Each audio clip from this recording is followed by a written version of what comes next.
If you're looking for a new way to support the podcast, check out Dubby.gg, an energy supplement company trying to make a difference.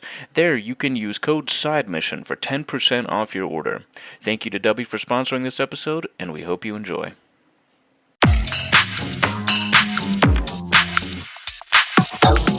Welcome into the newest episode of Side Mission.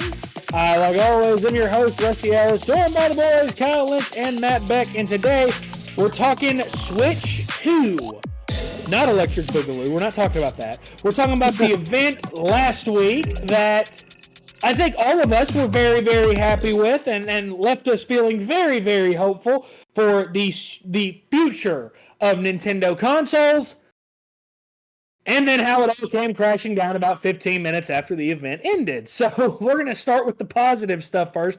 I think we all agree the event was fantastic. The games they showed, whether they were launch titles or what have you, there's plenty to be excited about with the Switch 2 in terms of the new hardware, the games that are coming, the exclusives, the third-party titles. There were some games that were rumored to be third parties that ended up being true, i.e. Elden Ring and Final Fantasy VII Remake Intergrade, that are both going to be coming to the Switch 2, as well as we finally got announcements for games such as a new 3D Donkey Kong. And Kyle, I will let you lead us off. Obviously, one of the big ones that happened late in the event, a sequel to Kirby Air Ride, Kirby Air Riders. Certainly a lot, Kyle, to be excited about, and I know that was one that got you very excited. Man, yeah, there's honestly a lot here to unpack, honestly. I want to start with the fact that they came out and dropped not just 4K on us, but yes, the system itself will be capable of 120 frames a second. That's something that most people do not have a TV capable of 120 frames because they are really expensive.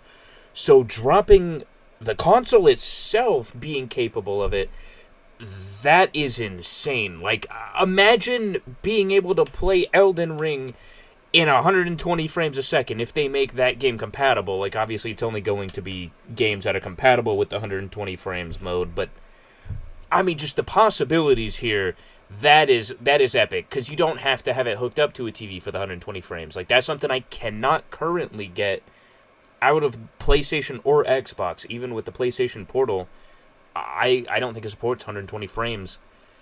That's big. Yeah. They went for power this time, and that is something that I don't think any of us expected, because they've never really done that. And this almost matches current gen. I mean, it's really more around the PS4 Pro. There are a couple of features that I'm like, it's really hard to gauge. But the hardware itself, I think, is impressive for what they are giving us. I'm not complaining. I think it's great. And man, yes, some of those games, dude. Kirby Air Riders, holy shit. I never in my life thought that we would see a sequel to Kirby. I never thought that Kirby Air Ride would ever get touched, period, because it didn't sell well. The GameCube didn't sell well. Everybody knows the age-old story. That game was one of my favorites as a kid. And the fact that they are making a sequel, not just a remaster or a port, they're making a sequel, and there's potential for the original to be on the GameCube Virtual Console, which is something we should talk about in a minute, but yeah, yes, the sequel, holy shit, dude, I was screaming. That's probably my most anticipated game on the Switch 2 right now. Yeah, I think that you hit the nail on the head with, it's very clear that they wanted this to be graphically, performance-wise, they wanted this to be a massive update from the Switch. And based on the specs that they showed off, I think that they got that right. Obviously, one of the more anticipated games that is going to have all the bells and whistles of taking advantage of the hardware is going to be the new Metroid Prime game, Metroid Prime Fusion. That's going to be obviously the one that takes advantage of it, and it's the one they were showing off the most. But I think also because we all wondered, okay, what does this mean for games that we currently have? Because they did say that, okay, the next console is going to be compatible with Switch games, and a fair amount of massive Switch titles are getting a facelift because of this new hardware. Obviously, the couple of the big ones are both Breath of the Wild and Tears of the Kingdom, that if you already own them and you have a Switch Online membership, you're going to be able to upgrade to the Switch 2 version for free. And even if you don't have that, it's only $10 a piece to upgrade them, which the amount of content in both of those games, I think more than justifies that price tag, again, if you already own them. So I think that's a big dub. I mean, Matt, it's almost a meme because of how much we talked about it when the game came out.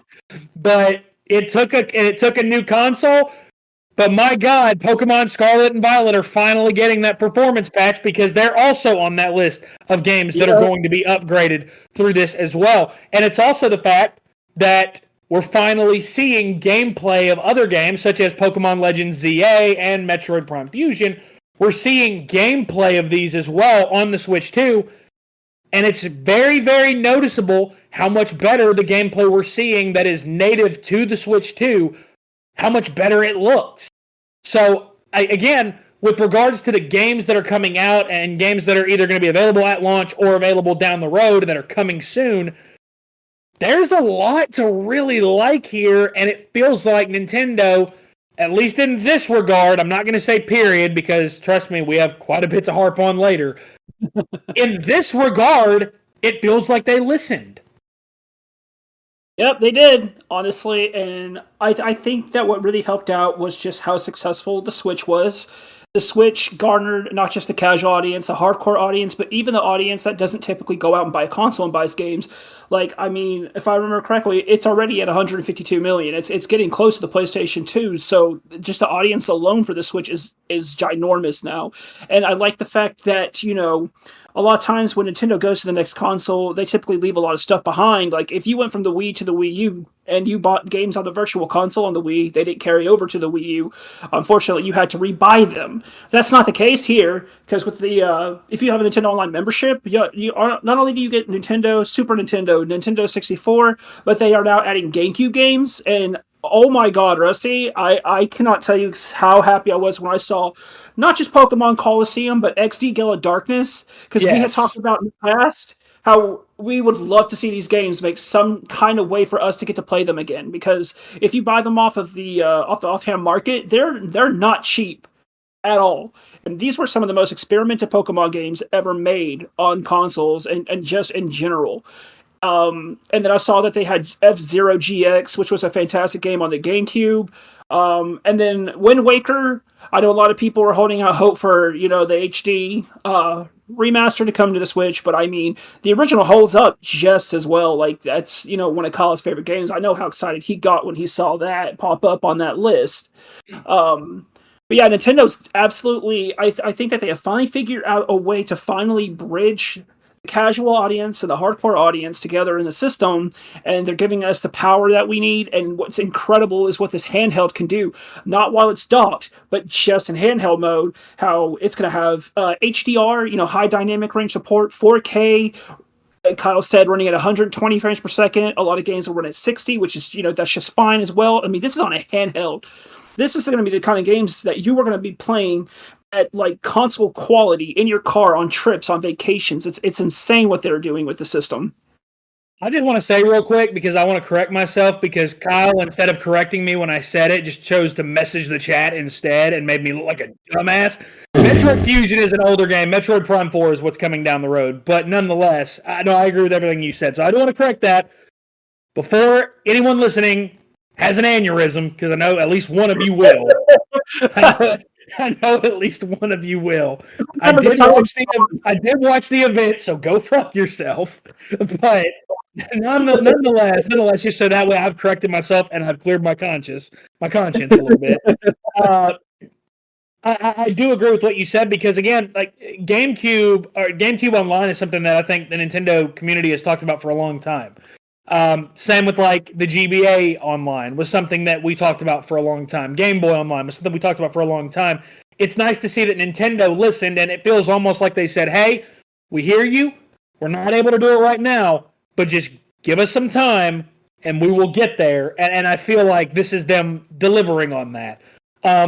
in terms of the actual games they showed off, obviously the big ones were obviously Kirby Air Riders, like Kyle talked about. Donkey Kong Bonanza looks awesome. It looks like Donkey Kong has been given the Odyssey treatment, and I love that because Mario Odyssey is one of the best, personally, I think the best 3D Mario game of all time. Yes. And I think that at the very least it's top 2. But I think that giving Donkey Kong that kind of facelift, and again, giving it that 3D, that Odyssey treatment, I'm a massive fan of that. I also think that there's a lot to be excited about with what's going to be the very first launch title, because we're not counting that Switch 2 the Switch 2 like tour or whatever. That should be a pack-in game. We're not counting that garbage, even though it's only $10. We're not counting that garbage because it does not look like it is nearly as fun as Astro's Playroom. No, not at all. Mario Kart World Tour looks like a lot of fun, and looks like a game that I think we'll all be playing nonstop at launch. Maybe because it might be one of the only new launch titles that comes out outside of the upgrades, but that looks like a lot of fun. And I'm excited to play that, especially because it looks like an open world Mario game. You know, you do the race and then you race the people you're competing with to the next race site. And that to me is an awesome concept. I've loved the videos, side note, of the people that are trying to drive like normal in those games and are trying to like follow the laws of the road. Like those videos are funny as hell because it's like when people play GTA and they're like, "Oh, I'm gonna actually play like I'm a law-abiding citizen," and then you find out how hard it is in that game because obviously you're not supposed to do that in that game. But I do think that World Tour is going to be fantastic as well, so I'm excited for that. And the third-party releases again, Elden Ring, Final Fantasy VII Remake Intergrade. And the good news is both of these games, what we've seen, looks really good. If you tried to put Elden Ring on the Switch right now, the Switch might blow up. Like the Switch might blow up, okay? So the fact that it looked as good as it did, I'm excited to get Elden Ring, and the fact that it also comes with Shadow of the Erdtree. So it's going to be a very, very economical purchase. Hopefully, because we know more information that has since come out about pricing. And again, we're going to get into that. Fellas, it might also be time to talk about what might go down as one of the biggest fumbles in the history of gaming. How in the world did Sony fumble a Bloodborne spiritual successor to Nintendo? How in the hell did they fumble that to Nintendo? Like, listen, I'm going to play it because the Duskbloods looks awesome. So I'm for sure going to play it, and I'm a FromSoft shill at heart. But man, I don't know how Sony fumbled that because and the fact that it is Switch 2 exclusive. It's not going to be on PC. It's not going to be on PlayStation or Xbox. That is Switch 2 exclusive. You want to play that? You're going to have to get a Switch 2. So that to me, I just don't know how they fumbled that. Matt, you said you had something to add. Yeah, so something interesting about Duskblood is the fact that supposedly this game originally started development on the Switch. I thought that was really interesting. Interesting. That actually is. But that gives me hope because that means that it was built for that hardware. So now, hopefully, with the better hardware, it's better than it could have been. It looks great. I literally thought I literally thought people in the chat, I was watching it live, and I went to the comments, and people were like, Bloodborne 2? How did Sony not, did they just give Nintendo, Bloodborne? People were freaking out until that title popped up. I also thought the same thing, because the art style and everything just screamed Bloodborne. I thought so, too. I will tell you the best reaction I saw, I was watching IGN's stream of the event, and they had 4 of their writers there reacting live, and they were all, at the start of it, they were all like, this feels very Bloodborne-ish. This feels really, really Bloodborne-ish. And then when the screen went black and the words From Software pop up, one of them was like, you've got to be shitting me. I was like, you got to be kidding right now. There's no way. And it does. It looks awesome. I'm really excited for that. Hopefully we're not waiting too long for that. I have a question for both of y'all because I don't know that any of us have played this game, or at least the first game in this series. Did either of y'all think it was weird that Hollow Knight Silksong was kind of just mentioned in passing and it's supposed to come, and it's supposed to come out later this year. Yeah, that was really interesting just because of the fact that, like, if you pay attention to Twitter, every time a direct is announced, people are like posting the memes of like, of clowns like, should we expect Silk Song here? And it just never happens. But here they just throw it in there in a tiny little segment. And it's crazy because I know that this game is actually coming to Game Pass day one. So just to see it at this Nintendo event was kind of cool. Yeah, I just thought that it was weird because that's been a game that has been long rumored. Obviously, it was confirmed a few months back that it's real and that it is happening. Obviously, we just didn't know any information. It just felt really odd that they just kind of brushed past it, and that was all they did. I was like, wow, I would have thought that would have gotten like a trailer and would have been like a bigger announcement. But I guess nonetheless they were focused on other things. Kyle, what other games stuck out to you? Again, there was a lot that was announced here. What else stuck out to you from this event? For me personally, it was really Mario Kart, Donkey Kong, and Kirby Air Riders. I mean, I am excited to see more about Duskbloods. I think that it is crazy, like Yell said, how FromSoft really just went from Sony to Nintendo, because Sony, I don't know what their aversion is to first-party games, but dude, imagine if they would have dropped Duskbloods on PS5. You know, everybody would have bought that. And this, I think this is going to be one of those that FromSoft fans probably aren't going to be able to miss out on this. They're gonna have to buy the Switch too. It's going to be a console seller because FromSoft fans are rabid about these games, and I think on Nintendo's part, that was a very smart move. I mean, how they secured that deal is insane. One of the biggest W's, I think, in Nintendo history is getting a FromSoft exclusive. Because not even Xbox has done that, I don't think. That's big. It's also that, like, the Switch 2 is going to get Elden Ring along with Shadow of the Erdtree. They're getting the Duskbloods. And then, like, obviously in May, we're also getting Night Rain. I know that's not Switch 2 related, but, I mean, FromSoft, we're not used to, I think, them putting out, like, this much new stuff at one time. But you got to think, Elden Ring was 2022. Then you had Armored Core 6 the next year. Then you had Shadow of the Erdtree last year. Like, we have to give FromSoft credit. They're putting in work. Facts, they really are. Oh, yeah. They're putting in work right now. So, I mean, they're beating the Rockstar allegations of we only put out a game every 5 to 10 years. So, they're beating those allegations. I think that there's a lot that we were all excited about from this event, to where when the event ended, we were all like, oh my God, the Switch 2, I tweeted it. The Switch 2 just won 2025. I don't want to hear about GTA. I'm not interested anymore. I don't care. Like, obviously, still going to play it. We're still going to review it. It's still a big deal. We're all excited for that. But it's one of those that I got very tired of people crowning that game with so many other big games still to come. And I felt like this event was a reminder of, hey, there are other games out there that are going to compete. And it might not just be Switch 2 games. We might have just seen the beginning of their catalog, but there's other games that are going to compete with GTA 6, no matter how much GTA fans want to scream and holler that this is game of the year. We've never played it. We've seen very little. We don't care. This is game of the year. That was how excited I was after the event. So you can imagine how furious I was and how furious all three of us were when we get on Nintendo's website and we find out, okay, the console is going to be $450. Okay, that's fair. That's fair. Or $500 in a bundle with Mario Kart World. Okay, that's cool. I think we're all getting the bundle for reasons that I will get to in a second, because obviously it makes way more sense now to do that. But you need something to play day one, so why not get the bundle? That makes a ton of sense. $500 again for everything they showed off? I'll take it. I'm willing to invest in that. What I'm not willing to fucking invest in is this $80 games bullshit. I mean, what the fuck was Nintendo thinking? I know that Nintendo games, first-party games, are typically very high quality. I'm not going to pretend that they're not, okay? Their first-party offerings over the last couple of years has really set the bar high for what their first-party offerings should be. But $80 for Mario Kart? I mean, give me a damn break.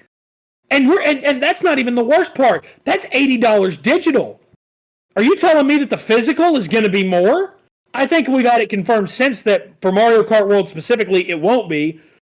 But I mean, that's a damn racket. That there were some countries that were looking at it. Digital games were 80 and physical games were 90, which means that after tax, in a lot of places in America, if they're $90, you're paying $100 for the game.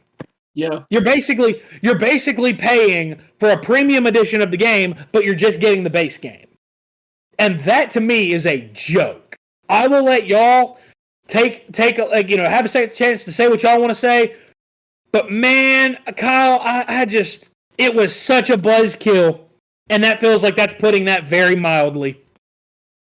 Yeah, and I want to reiterate the fact that the Switch itself, I think, for everything that they showed us, for the hardware, for all the specs and what it's capable of, is fairly priced. I do not think very much so, yes. The games are not fairly priced at all. I think that $80 is ridiculous. Like, okay, so here's the thing. Mario Kart comes out and they release, this Mario Kart Pass, or you could do the paid DLC where you just buy, different characters or tracks or whatever. They're going to have paid DLC on top of an $80 game. That's ridiculous.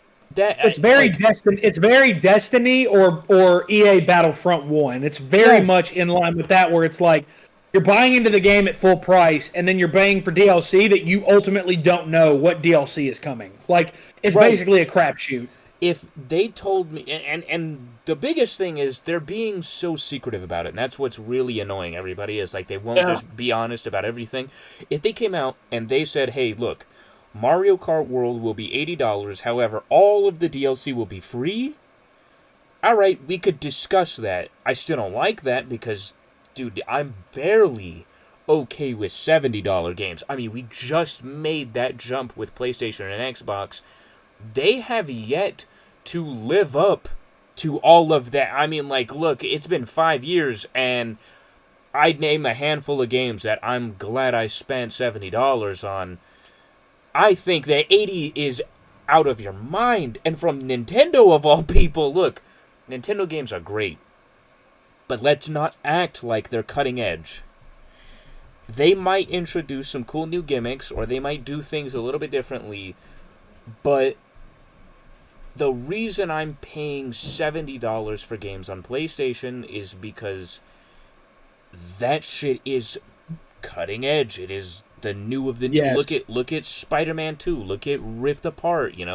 Those games. Returnal. Returnal. Those games look incredible. They play phenomenal. I mean, I don't think Nintendo has earned $80 games. They've barely earned $70 games. Tears of the Kingdom, I think Switch 2 version is okay for $70, but I don't know how I feel paying $70 for the Switch 1 version that I already did. That just, like, I paid $70 for the Switch 1 version, and now, unless I have the online, I'm going to be paying for a $10 upgrade. That was $80 for a 7-year-old game, 8-year-old game. Yeah. I mean, here's the problem I have. No, I understood what you were saying. I think me and Matt both got what you were getting at. But here's the other issue I have. And Kyle, you shared this tweet earlier, and I've seen this statement from Doug Bowser, and it just, I want to agree and I want to hear them out. But when you say it's going to be on a game-by-game basis, some games will be 70, some will be more. Okay, so Mario Kart World Tour is it World or World Tour? Forgive me. It's just World. It's just World. I thought so. I'm Monster Hunter World, anyways. That's that little autism moment right there. But here's my issue with Mario Kart World being $80 and you saying it's all about what each game, is going to come with and how much content. How do you justify that being 80, but Donkey Kong Bonanza is only going to be 70? Because Donkey Kong Bonanza, if it's like Odyssey was, I could understand paying 70 for that. I could understand, even to an extent, if it's as good as Odyssey was, paying $80 for that. I could understand that. But not if your reasoning is it's varied on a game-by-game basis. I can't understand how a Mario Kart game meets the criteria for $80, but Donkey Kong Bonanza doesn't. I can't make sense of that. That, to me, that's a head-scratcher. That's a I don't think you really knew what you were going for when you were making this statement. I feel like you thought you were making a good point, but in reality, you ended up kind of more or less making the pricing look somehow worse. And it also goes back to, again, part of Duskblood's being switched to exclusive is people are going to have to buy a whole console just to play it, and then they're also going to have to shell out another $80, $70 for the game. That's not exactly cheap. Again, and like Kyle said, the price of the console is not the issue. That is not what any of us are taking issue with. We are all okay with how the console is priced. What we're not okay with is the fact that if Nintendo releases 3 $80 games in a month after tax, that is $250 plus in just those 3 games. That is a lot of money for non-content creators. Matt, you said you had something to add. Yeah, I have 2 things I want to add. So one of them is talking about Nintendo games is, you know, how when Pokemon mainline games come out, there's typically 2 versions. Are we going to be paying $80 for one version? Sometimes we, you know, like Rusty, you and I, we'll sometimes buy the double pack. Yeah. We're looking at almost $200 depending on how they price it for 2 games that we don't know if they'll even perform well just based off of Game Freak's past. And think about it this way as well, to add on to that, Matt, we're paying for 2 games. We're only going to play one of them. Yeah, exactly. And the other thing is, one of my concerns is I don't want third-party companies to get the wrong idea of this. I don't want them to start thinking, you know, like they start going like how Ubisoft does it when they have so many different editions of their games and different prices. What's to stop third-party companies from, you know, going from 70 to 80 as well? I mean, it's been tossed around with Rockstar about considering charging $100 for GTA 6. Oh, just be ready. They're going to do that now. Just be ready. That's going to happen. Yeah. I don't want third parties to get the wrong idea out of this, because Nintendo right now is kind of what's the word? They need to be humbled because they had such a success. They had such a success with the Switch that they're kind of cocky right now. Like I kind of get that feeling from them right now with the Switch 2. And I'm just like, that's not the takeaway that we want other companies to see this. Like, what's going to stop Sony from doing it, or Xbox? Like, if it works and we all go out and we start buying $80, maybe occasionally some $90 game, what's to stop other companies from doing it too? To me, it's a similar problem that is plaguing the card collecting community right now, is that there are most of the mass consumers, most of the average consumers are only willing to spend a certain amount of money. And you look at like Pokemon cards right now, that's going to give Kyle an excuse to talk about the damn app, which fuck. But you look at that, and a lot of us are being priced out on that because they're not making enough to meet demand, and scalpers are buying it all up and they're reselling it for triple the price. We're being priced out of that as the normal consumers. Gaming is very much going down that same path, and that's not good. You are pricing out average gamers, everyday gamers, all for the sake of meeting a company quota that is being set by a bunch of suits, when you could instead just charge 60 or 70, make great games, and they will sell. Make great games. Like, I have espoused that for years. Kyle, you've said that for years. I know, Matt, you believe the same. If you make great games, good things will happen. Good things will happen if you just make good games. That's all it takes. If you make good games, they will sell. As long as people can get the console. And as long as, like, scalpers are not able to get that. Like, that's all it comes down to, is make good games, good things happen. And I am concerned what happens with the first Switch first-party game that we pay $80 for, we play it, and within 5 hours of playing it, we're like, man, this isn't that good.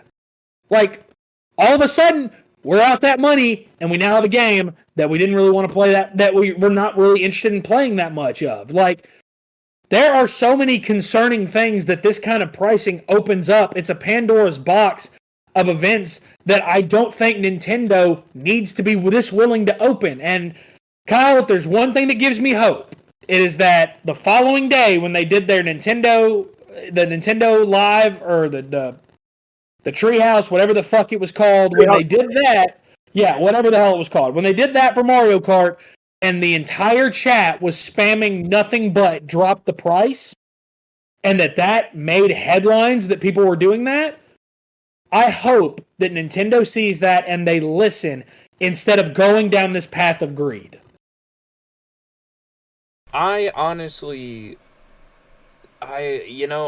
really wish that they were more like Sega. Because Sega does what Nintendo don't. You know what? He's been waiting the entire time to say that. Jesus. When the Sonic movie trailer dropped and Sonic looked like ass, bro, everybody was like, either you change this or we will not watch this movie. Sega spent millions, delayed the movie, redid everything, and we were happy with the product, which is why those movies have only gone up in profit with each release. I mean, there's some of Jim Carrey's, that's one of his most profitable franchises that he's been a part of now. Dude, I think if Nintendo were to just drop the price of their games down to $70, tell us they're listening, you would see a similar situation where we are a lot more willing to spend $70 on their first-party games because they listen to us. But if they keep it at $80, and this becomes a thing where Switch 2 exclusives, because I'm assuming Mario Kart World will not be on the Switch 1. I don't know about Donkey Kong Bonanza. I think it's a safe assumption that neither of those will be on the Switch 1. I think it's a safe assumption. If Bonanza is on Switch 2 only as well, and it's $70, and World is $80, this is my big problem with Nintendo keeping everything a secret, is why? What's the difference? Is it because World is online and has the chance for more content? Will that content be paid? It doesn't make me as a consumer feel happy or comfortable pre-ordering these games, this console, just not knowing why the fuck you're charging me $80, and if there's going to be paid DLC, what the difference is. All these questions I think Nintendo does not benefit from leaving unanswered. Yes. I mean, I agree 100%. I think that Nintendo could do with a very, very real amount of transparency right now, because as things stand right now, here in North America, we still don't have a pre-order date. The pre-order date was supposed to be today, and it was delayed, but the launch wasn't. And I will go ahead and tell y'all, I don't know if y'all went and looked up how the other pre-order launches went for other countries. Scalping was very much a problem. Yep. It was very much a problem. Like, across a lot of countries, it was a problem. Like, so it also feels like them saying it's going to be mass-produced and mass-sold. Was that a lie, too? I don't want to think that it was, and I think obviously it'll be more widely available at launch, but that doesn't make me feel good about pre-ordering it here if it's going to be this much of a hassle. And also, we still don't have a pre-order date. We don't. Canada doesn't. Mexico doesn't. The entirety of North and Central America, we have no idea when we are getting our pre-order date. And what I'm really concerned with is that they're not going to announce it. They're just going to do it. And that really, really concerns me if that is the case. Matt, did you have anything else you wanted to add? To the current conversation, I will say that I think it's really cool that places like Amazon UK are actually canceling people from other countries trying to pre-order from them. I saw that today and I was like, you know what? That's good. Good. Countries should cancel. Other countries should cancel pre-orders from other countries. That's just how I feel about it. I agree 100% with that, actually. I know there's a lot of people that'll be like, oh, well, I was just trying to get my... Okay, cool. But people in that country should be able to get theirs before you.